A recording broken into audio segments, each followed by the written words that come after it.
Israeli Prime Minister Benjamin Netanyahu meets U.S. President Donald Trump at the White House in the midst of arguably unprecedented tensions and violence in the Middle East. At the heart of the discussions, Iran's growing nuclear threat, the fragile Gaza ceasefire, and strengthening U.S.-Israeli military ties. As Netanyahu seeks Trump's support on sensitive issues, from intelligence sharing to strategic defense cooperation, the implications of this meeting could reshape the future of the Palestinian-Israeli conflict. Welcome to In Depth.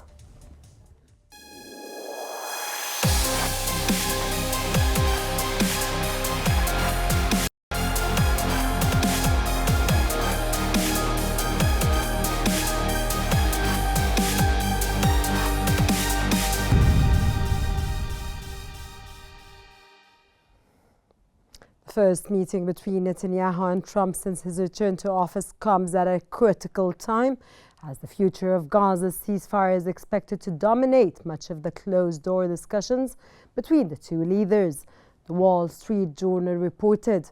According to the Wall Street Journal, a commitment from Netanyahu to negotiate an extension of the ceasefire would give Trump a diplomatic win while securing the release of the remaining detainees. With such high stakes, the talks could provide an early indication of the state of the sometimes wary Trump-Netanyahu relationship, the strained rather, and the news outlet highlighted. Additionally, Trump appeared uncertain about the prospects for the ceasefire, telling reporters in the Oval Office on Monday that he has no guarantees that the peace is going to hold. Moreover, Axios reported that Benjamin Netanyahu will meet with Trump at the Oval Office for a chance to reset their standard alliance and plan future relations. Netanyahu, familiar with the Oval Office, is the first foreign leader to visit Trump after his inauguration. After the meeting, Netanyahu and his aides worked through a significant build-up and raised expectations about what they could accomplish. Adding on this, Netanyahu drew quite a few political wins from Trump's moves, some of which took place weeks before elections in which Netanyahu was at disadvantage.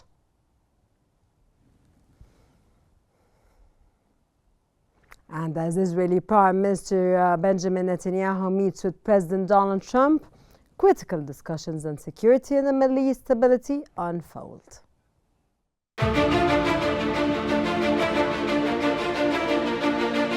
The visit of Israeli Prime Minister Benjamin Netanyahu to U.S. President Donald Trump represents a critical juncture in the Middle East's shifting geopolitical landscape. Amid rising tensions in the region, Netanyahu aims to solidify U.S.-Israeli cooperation with a particular focus on Iran's growing nuclear ambitions.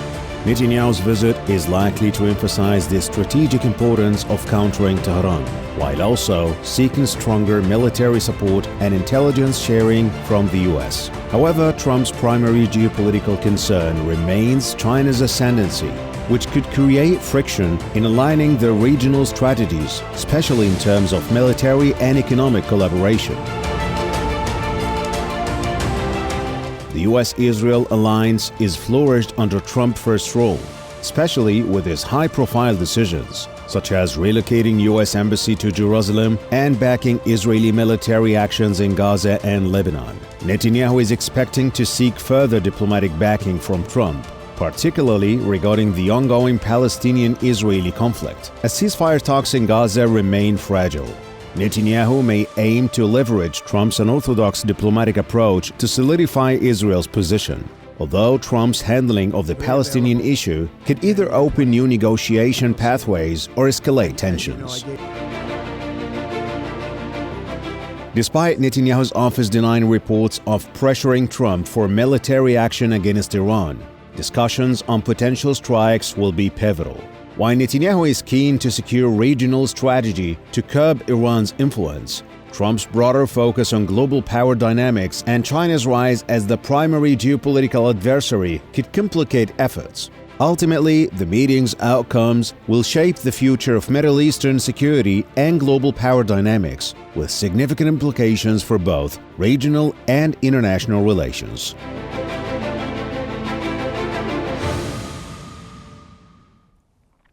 providing more analysis about the Trump-Netanyahu meeting and the most important files on the table. Joining us from Washington is Mr. Peter Roff, a contributing editor at Newsweek, and Mr. John Rosomondo, a national security expert. A very warm welcome to both our guests and welcome to the program. Mr. Roff, how do you assess the evolving U.S.-Israel dynamic with Netanyahu's current visit to Washington, sir? I think that we're seeing a process move forward that Mr. Trump likes. It's important to remember, as I often say, that Mr. Trump is the negotiator-in-chief for the United States government. This is an important conversation that he's having with Prime Minister Netanyahu about how we permanently, peacefully resolve the current conflict over Gaza. And I think that Trump is still happy, but he's also still playing carrot and stick. I beg your pardon, playing what, sir? The carrot or the stick. The carrot or the stick. That he's holding out the good option and the bad option. And the good option is we continue to talk, the hostages come home, all of the people who are dead are accounted for, we could move to phase 2, or the stick is, I don't like the way things are going, so we're going to blow up this deal and we're going to start again. You mean they're gonna? You mean? Sorry to interrupt you, but to understand what you're saying more, sir. Do you mean that Donald Trump is gonna blow the entire ceasefire if he decides to and start it all over again?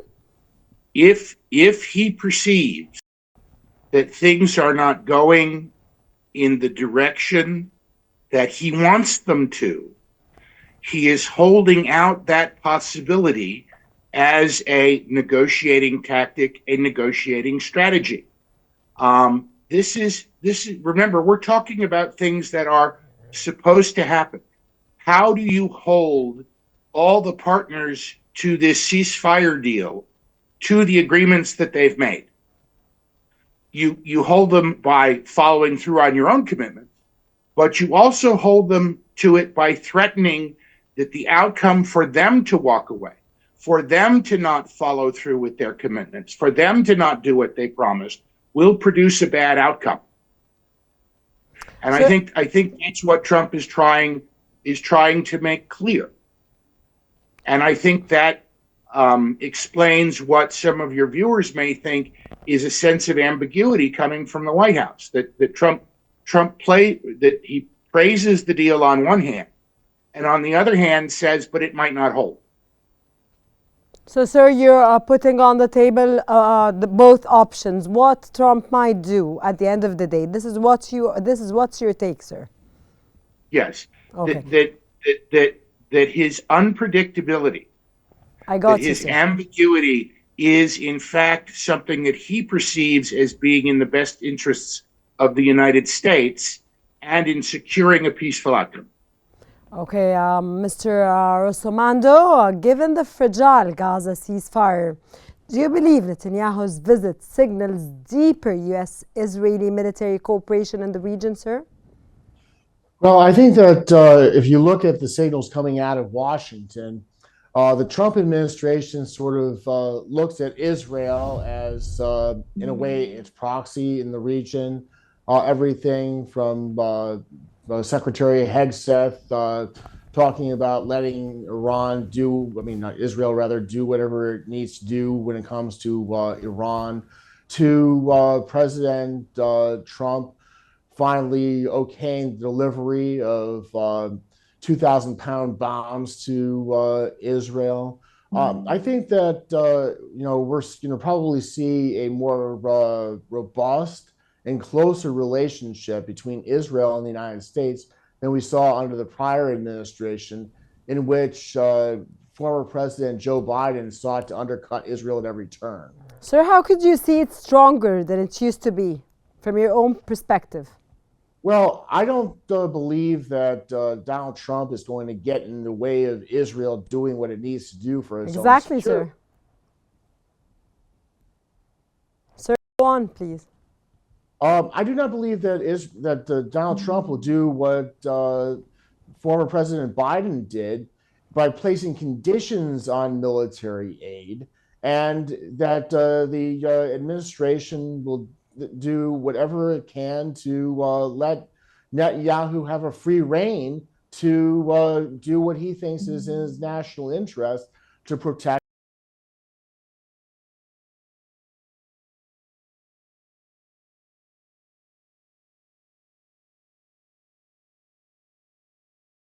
More military aid to Israel?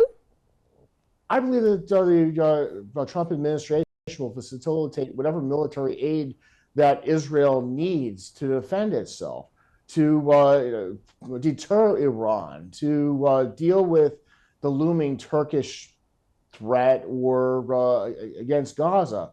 I think that this administration will not put conditions the way that the prior administration did. Mr. Roth, Netanyahu's push on Iran has been a key issue.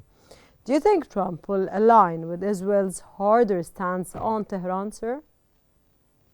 Absolutely, and I think my good friend John alluded to that. Trump's main concern in the region is not Israel, it's not Gaza, it's Iran. He sees Iran as a clear. Sir, sorry, I just want to reassert on what you said. So you said that their main focus now is Iran. Their main focus. That's a little disingenuous, only because it doesn't sound like other things get attention. There are lots of things going on in the Middle East that are important, but the most important thing for the United States, globally and geostrategically, is Iran. Iran has been at war with the United States since 1979. The United States doesn't act like Iran is at war with us. Now, there are reasons for that.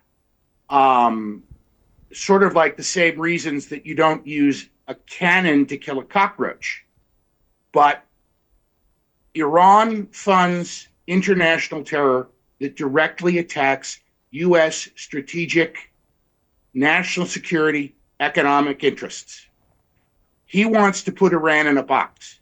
Ending the conflict in Gaza is important to focus everyone on getting Iran in that box, to use economic power rather than military action that will hopefully prompt an end to the terror-supporting regime in Iran.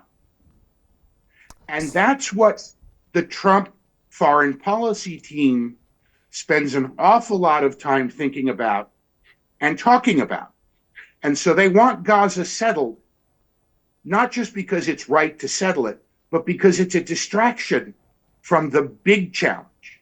And the big challenge is to, and I hate to use the phrase regime change because it's been so badly discredited by U.S. policy towards Iraq under George W. Bush, but to create an environment in which Iran can be welcomed back into the global family of nations as a security partner, trading partner with the Western free market, largely Western, but free market, pro-freedom parts of the world. Mr. Roth, I'll be back to you again and I'll ask you again about Iran back in the box. But first, Mr. Somando, in light of Netanyahu's apparent focus on establishing regional dominance, will he manage to sway Trump towards escalating against Iran? Well, and of course, sir, you can answer Mr. Roth because he answered you and he hailed what you said. Well, Mr. Roth and I have known each other for years. I agree with everything that he has to say with regard to putting Iran and checking Iranian influence. I mean, Iran supports Al-Qaeda. Iran supports Hezbollah, the Houthis, and virtually every Islamist terrorist organization in the Middle East has an Iranian connection. And then also in our own hemisphere, you have Iran's involvement with Venezuela, its involvement in the drug trade with Hezbollah, and also it has its agents of influence inside the United States that President Trump and his administration will be looking at.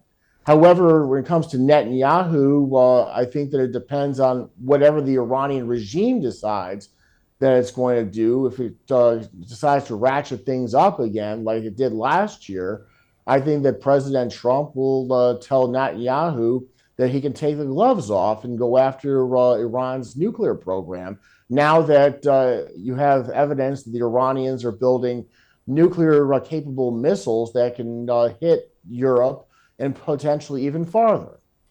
Okay, sir, if I conclude what Mr. Roth said and what you said, now the main issue and the main focus between Netanyahu and Donald Trump is to get rid of Iran, and this is whereas everyone thinks, this is what I understand, and I want you to reassure, please, that the Gaza ceasefire is the main and most important issue between both leaders when they come to negotiate today. Well, as far as President Trump is concerned, yes, because he campaigned on bringing peace to Gaza. However, as we've seen in prior ceasefire, Hamas always finds ways to rebuild its forces and to start the next provocation. So I think that we need to look at whatever Hamas decides and put pressure on Hamas through Qatar and Turkey and Iran. Mr. Roth, your take, sir? Well, Hamas is like a lizard. You cut off the tail and it grows back. You have to cut off the head, and the head is whoever's funding Hamas.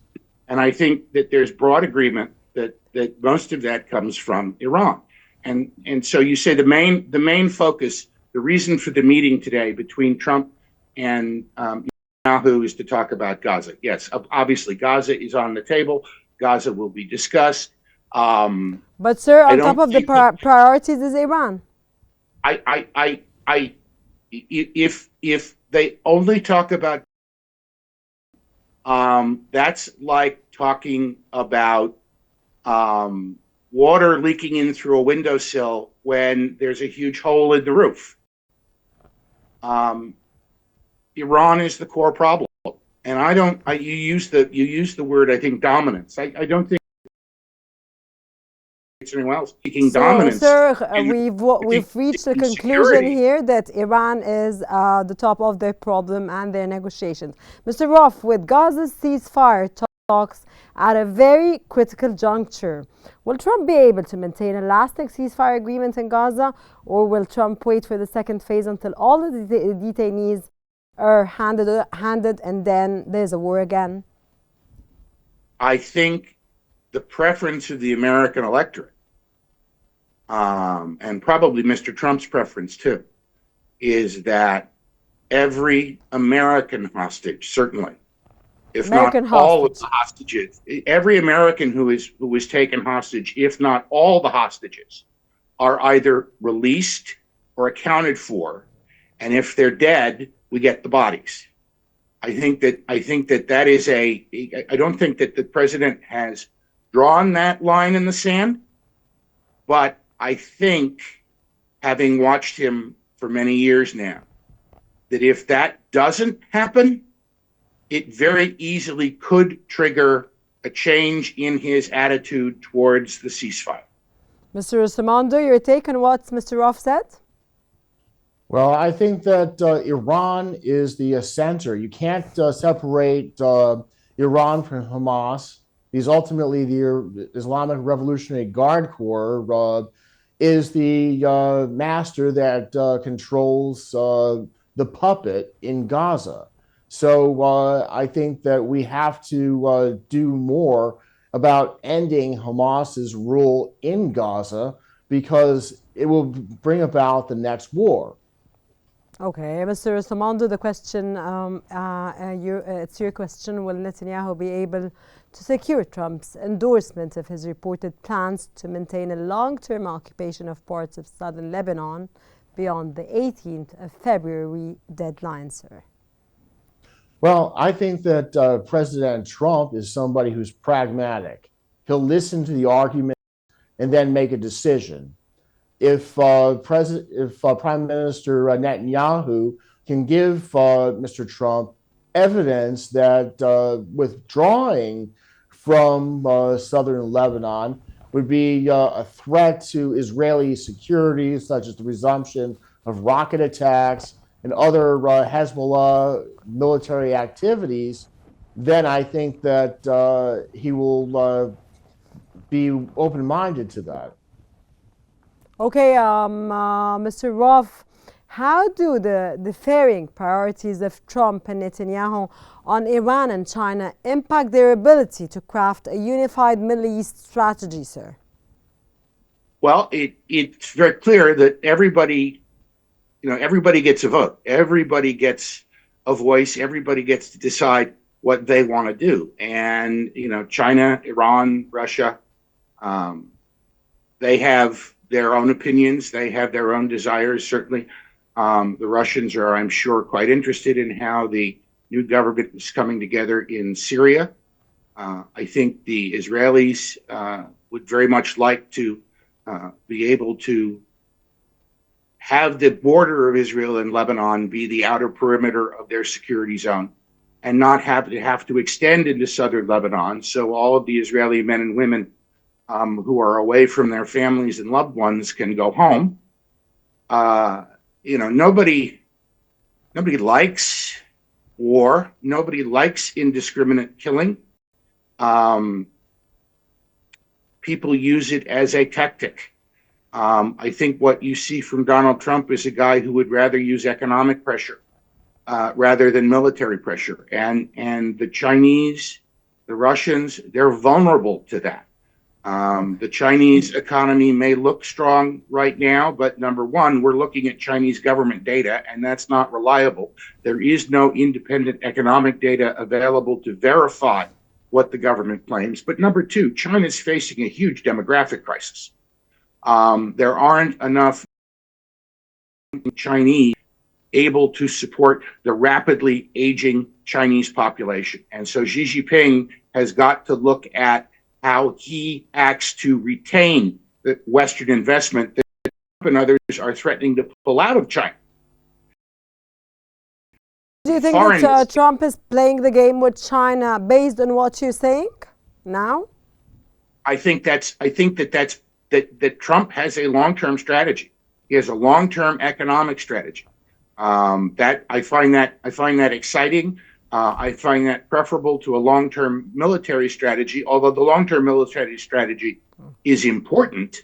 You can't neglect it. You can't avoid it. Ronald Reagan was right when he said peace through strength.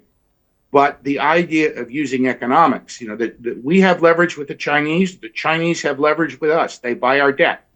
Okay, Mr. Russomando, sorry, Mr. Roth, I have to ask Mr. Russomando, could this meeting between Netanyahu and Trump, of course, be pivotal in on intelligence sharing and security efforts, sir? Well, I think that it will just simply be a continuation of everything that we've done thus far. I think there will be, like I said earlier, a closer cooperation between the U.S. and Israel with regard to Israeli security. Okay, a last question to both our guests now is, the question remains, is Trump going to seek peace or is a war, or are we on the verge of a war, sir? Oh, definitely he's seeking peace. Definitely Trump ran as a peace. peacemaker. He says he's a peacemaker. He wants peace. Okay. Mr. John? Well, Trump wants peace, but it's an incredibly volatile region, so you never can judge any of the variables. Least of all, what Iran and Hamas will do, because they've never had an interest in peace, and Israel's been a victim of their activities. So you're both optimistic. We're on the verge of peace. I'm just sort of Yes, like, I'll yes. wait and see. Wait and see. So you want, Mr. John, you want to wait and see. Mr. Peter Roth, you think so? Okay, we wish, of course, the entire region peace. That was Mr. John Rossomando, a national security expert, and Mr. Peter Roth, a contributing editor at Newsweek. Thank you very much both for your intellectual, informative knowledge and insights. And as Netanyahu and Trump navigate critical regional challenges, their partnership may redefine U.S.-Israeli relations, shaping future strategies on Gaza, Iran, and broader Middle East stability for years to come. That brings us to the end of today's episode of In Depth. Thank you for watching and stay tuned for more updates here in Qnews.